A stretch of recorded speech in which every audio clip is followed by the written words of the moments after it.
95 species in genus Caragana. My fascination with the Caragana genus. As a botanist, I've always been drawn to the unique and diverse world of plants. One genus that has particularly captivated my interest is Caragana, a group of flowering shrubs and small trees belonging to the legume family, Fabaceae. Native to Asia and Eastern Europe, these hardy plants are known for their vibrant yellow flowers, often reminiscent of pea blossoms, which is no surprise considering they are related. I find their resilience and adaptability truly remarkable, thriving in a variety of environments, from arid steppes to mountainous slopes. This fascination led me to delve deeper into the world of Caragana, exploring its various species, their unique characteristics, and their potential applications. A diverse genus. The Caragana genus boasts a rich diversity, with an estimated 95 species. See more at monsteraholic.com. Adaptability and resilience.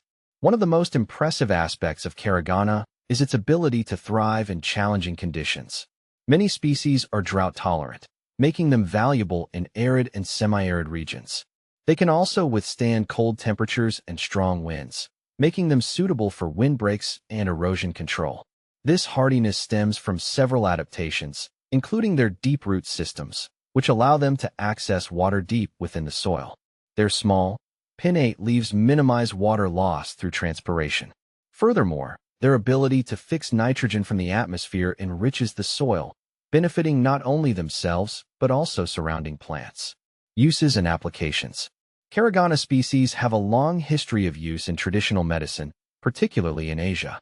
Various parts of the plants, including the roots, leaves, and flowers, have been used to treat a range of ailments, from inflammation to respiratory problems. Beyond their medicinal properties, Caragana plants serve various practical purposes. Their wood, though small in dimension, is strong and durable, making it suitable for tool handles and fuel. The leaves and young shoots can be used as fodder for livestock. Furthermore, Caragana plays a vital role in ecological restoration. Its nitrogen-fixing ability improves soil fertility, making it beneficial for reclaiming degraded land. Its dense growth habit provides shelter and food for wildlife. Looking ahead, as a botanist, I believe that Caragana holds great potential for future research and applications. Its adaptability to harsh conditions makes it a valuable resource in the face of climate change. Its potential for carbon sequestration and soil improvement warrants further investigation. Moreover, the diverse array of phytochemicals found in Caragana species could lead to the discovery of new medicines and therapeutic agents. The Caragana genus, with its resilience, beauty, and versatility, continues to inspire me. It serves as a reminder of the incredible diversity and adaptability of the plant kingdom, and its potential to provide solutions to some of the challenges we face today.